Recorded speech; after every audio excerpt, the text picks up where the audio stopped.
Le droit au répit est un droit pour toutes les personnes dépendantes, qu'elles soient vieillissantes ou avec un handicap. Le droit au répit peut aussi se faire dans différents lieux, à domicile, dans des établissements médico-sociaux, dans des établissements médicaux, sur des séjours de loisirs. Il peut se faire sur des périodes définies, des périodes courtes, longues, parfois les week-ends, sur des semaines entières. Tout ça se définit avec la personne et avec les aidants. Ça peut être aussi sur des périodes d'internat ou d'accueil de jour.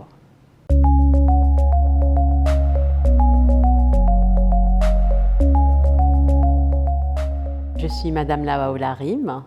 Je suis la maman d'un jeune garçon de 7 ans qui s'appelle Djelel, atteint d'une trisomie 13 partielle avec beaucoup de malformations. Voilà, c'est un enfant qui ne voit pas. C'est vrai qu'il ne parle pas, mais il y a une certaine communication entre nous. À un certain moment, j'avais des rendez-vous réguliers avec l'assistante sociale de l'hôpital Robert Debré. Et un jour, en arrivant chez elle, j'étais épuisée, j'étais fatiguée, très très fatiguée. Et c'est là qu'elle me parle, en me voyant et voyant Djelel, les cris et les pleurs, elle m'a parlé des jours de répit que je ne connaissais pas du tout. Auprès de l'MDPH, on avait déposé un dossier et au retour, on a eu une notification qui permettait à Djelel d'avoir un accueil temporaire. Le temps défini sur la notification c'est 90 jours par an. J'ai rencontré l'équipe Relais Handicap Rare à la maison chez nous. Et c'est là qu'ils me parlent des jours de répit pour la deuxième fois, qui m'ont bien expliqué qu'il y avait les jours de répit en semaine, les week-ends, les jours de vacances. J'avais plein de questions, une séparation comme ça. C'était, on dirait, une séparation d'urgence en quelque sorte, parce que j'étais vraiment fatiguée. Et j'ai eu peur, plein de questions. Est-ce que Djelel avait la capacité de s'adapter avec d'autres enfants? Est-ce que Djelel pouvait retrouver ses repères à cet endroit-là qu'il ne connaît pas? Au début, c'était difficile pour lui et pour nous. Il fallait que j'explique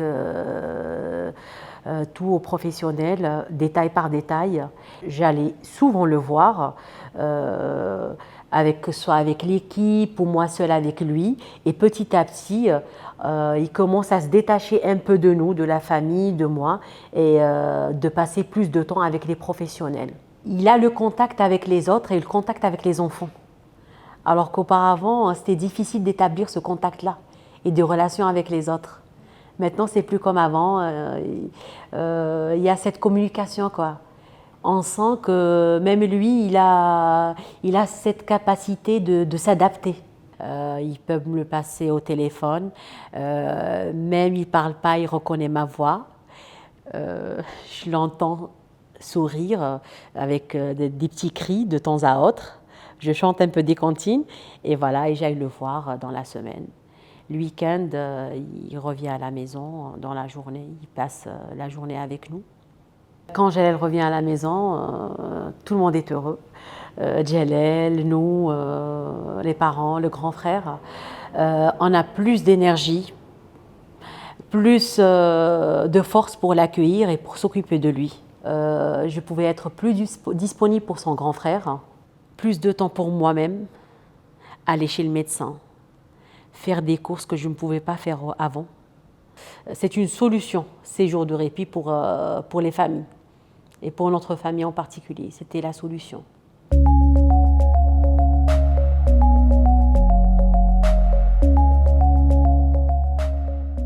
Bonjour, donc je suis le papa de Céline, qui a 25 ans, qui présente des troubles du comportement, des troubles cognitifs, qui font qu'elle a beaucoup de difficultés à se comporter en société.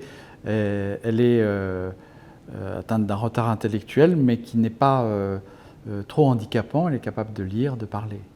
On nous a parlé du mot répit en nous disant que si on voulait continuer à faire au mieux pour Céline, avec Céline à la maison, il fallait d'une part que Céline apprenne à se désolidariser un petit peu de sa famille Et aussi, il fallait que les parents en particulier et son frère puissent avoir des temps de repos pour récupérer.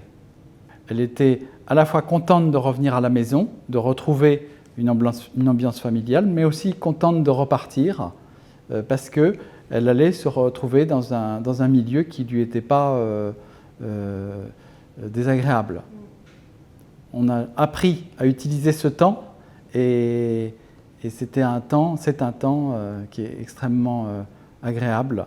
On peut s'occuper de notre deuxième enfant, de Yves, qui a maintenant 24 ans, mais qui est à la maison encore.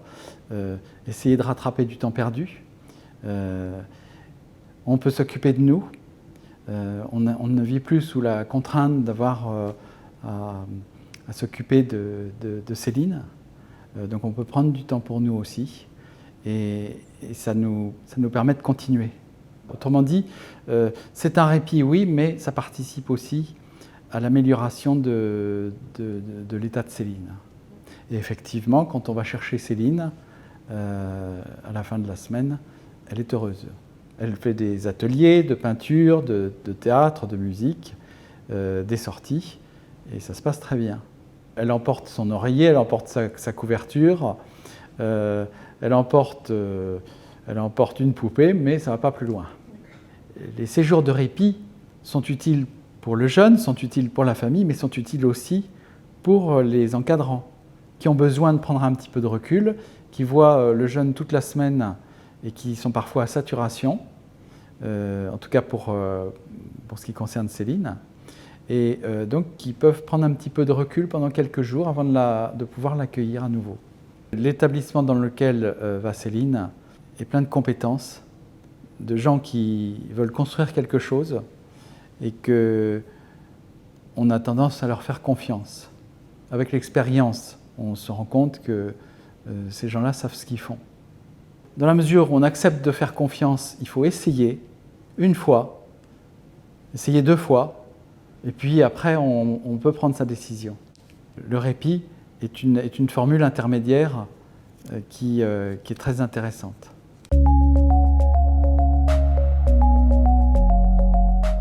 Le financement est un point essentiel à aborder pour que le répit se passe au mieux.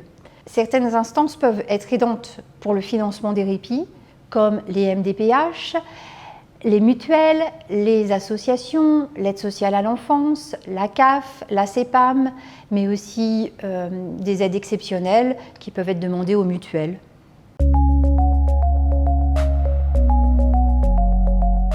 Un certain nombre de démarches sont nécessaires à effectuer auprès de la MDPH pour tous les services médico-sociaux qui vont permettre un accueil. L'accueil au sein des SSR va demander des démarches plus médicales et donc il faudra se rapprocher soit de son médecin traitant, soit des médecins spécialistes qui accompagnent la personne. Et puis il y a aussi les associations qui peuvent être aidantes pour tous les accueils en séjour de loisirs.